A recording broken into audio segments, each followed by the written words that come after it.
1월 8일에 일본 수군은 견내량에 주둔하고 있었어요. 거제도 하고 그 고성군 본토 사이인데, 이게 임진왜란 연구하다 보면 제일 문제가 우리가 그동안 간척 사업을 어마어마하게 해가지고 남해 바다는 그냥 뭐 지형이 다 바뀌었어요. 그리고 이게 또 조선 후기부터 사실은 간척을 합니다. 섬도 간척을 하고. 이걸 보면은 도대체 알 수가 없어요. 그래서 이걸 하려면 또 저기 그 옛날 지도를 찾아봐야 돼요.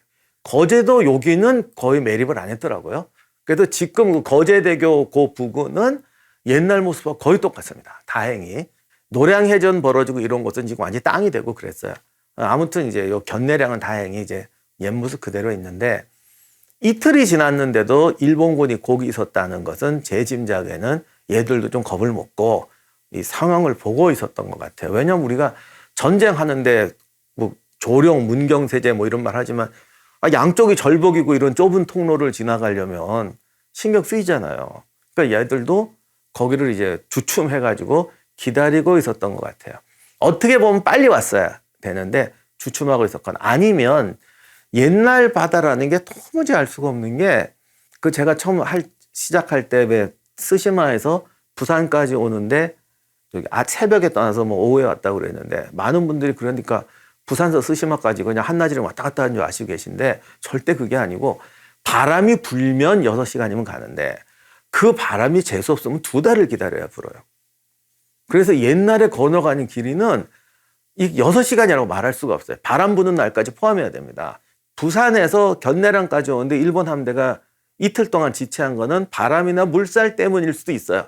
그러나 어쨌든 간에 우리 조선 함대가 출진해서 한산도를 지나서 견내량 쪽까지 오는 동안 일본군이 견내량을 통과하지 못하고 있었다는 게 이제 중요한 포인트죠. 7일에 조선 함대가 이제 당포에 도착했더니 어떤 목동 하나가 이제 산에서 막 뛰어내려와 가지고 쟤들이 아직 저쪽에 정박하고 있다라고 가르쳐 줍니다. 그러니까 건너오지 않고 입구에 있다라고 가르쳐 줍니다. 이 목동의 이름이 김천손이라고 하는데, 사실 전쟁해보면 이런 분이 훌륭한 분들이에요.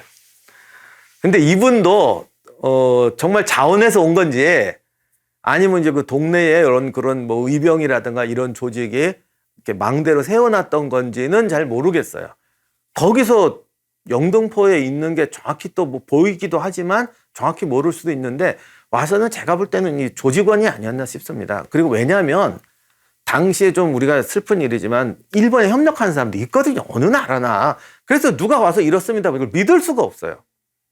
너 누구냐? 그럼 누굽니다. 어떻게 믿어? 그래서 제 생각에는 이게 다 만들어 놨던 레지스탕스 첩보 조직이 아니었나. 그래서 이때부터 조선군이 전투 준비를 하고 전략을 짜기 시작합니다. 이때 이제 이순신 장계에 의하면 견내량이 좁고 암초가 많아서 판옥선이 주력인 조선군한테는 불리하다. 그래서 견내량으로 들어가지 않고 넓은 바다로 끌어내려고 했다라고 말을 합니다. 이 판옥선이 굉장히 커요. 근데 우리나라 배는 바닥이 평저선입니다.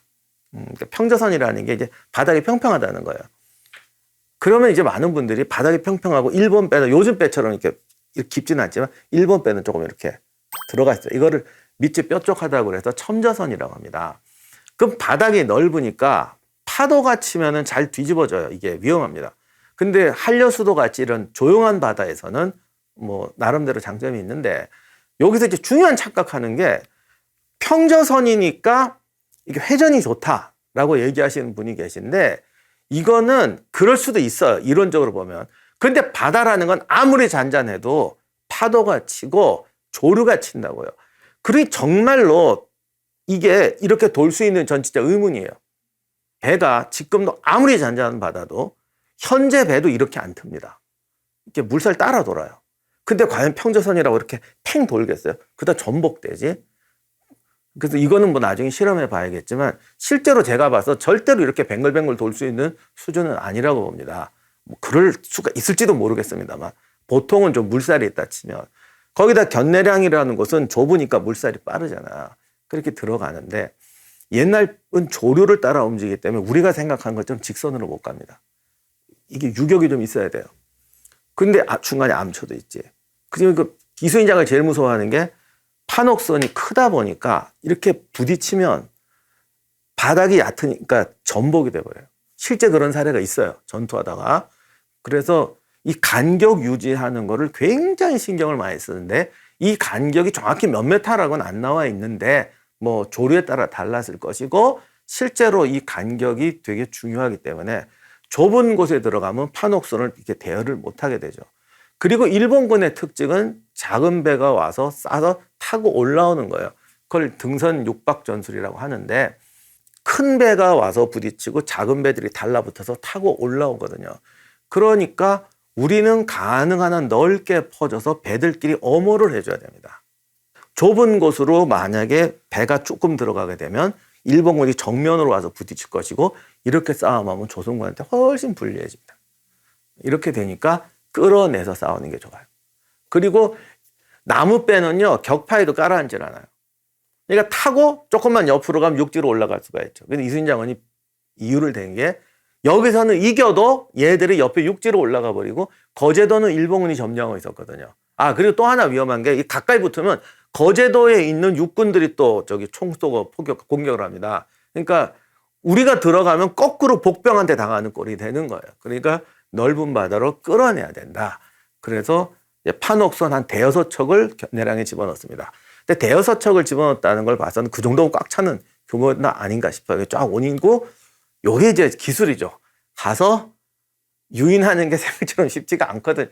어쨌든 가서 이렇게 끌어내야 되는데 이게 성공했던 거는 조선군이 늘 이기고 있었고 대여섯 척이라는 게 적어 보이지만 좁은 해협에 그냥 들어오는 구조였던 것 같아요. 그러니까 일본군이 보니까 저것들이 이겼다고 이제 막 나오는구나 이렇게 마음을 먹고 쫓아 나오게 된 것 같습니다. 그래서 그렇게 투태해서 넓은 바다로 끌어낸 다음에 이순신 장군이 하객진을 펼쳤다. 신비의 전술을 쓴 게 아니라 이 상황에서 적절한 걸 썼다. 그러면 이게 왜 적절하냐? 이거는 사실 바다뿐만 아니라 모든 데서 다 통하는 건데 전투에서 가장 중요한 거는 뒤를 잡는 것도 또 좋지만은 접전 지역에서 병력의 우위를 차지하는 겁니다. 예를 들면 저쪽에 100만 대군이고 내가 10,000명이라고 그래도 싸움터에서는 2대1로 싸울 수 있어요. 요거에 대한 가장 훌륭한 모범이 좁은 지역을 통과할 때. 좁은 지역을 적이 종대로 통과하잖아요. 그럼 바깥쪽에 적이 있으면 뒤에서 계속 병사가 나와야 되니까 앞에 먼저 들어간 애는 부채꼴 모양으로 펴지면서 어떻게든 방어선을 쳐야겠죠. 부채꼴 모양으로 피고 뒤에서 계속 나오면 이 부채꼴을 점점 넓혀가면 됩니다. 그런데 요때 수비하는 쪽에서 바깥쪽에도 같이 이렇게 선을 치는 거예요. 그러면 계곡에서 나와서 하는 부채꼴하고 바깥쪽에 있는 곡선을 하면 바깥쪽 선이 더 길겠죠. 전체 병력이 중요한 게 아니에요. 외선은 내선보다 길어요. 그래서 이런 식으로 외선을 치면은 아군과 적이 1.5 내지는 2배의 접전 지역에서의 병력을 차지할 수가 있어요. 이게 학의 모양인 거예요. 조선군 입장에서 보면 하객진을 폈다는 건 사실은 외선 논리예요.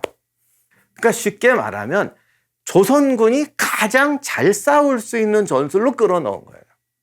여기에 말려들었건 일본군은 제가 볼 때는 자신감이 충만한 것도 있었지만은 조선군의 전술을 잘 몰랐기 때문에도 그런 게 가능합니다.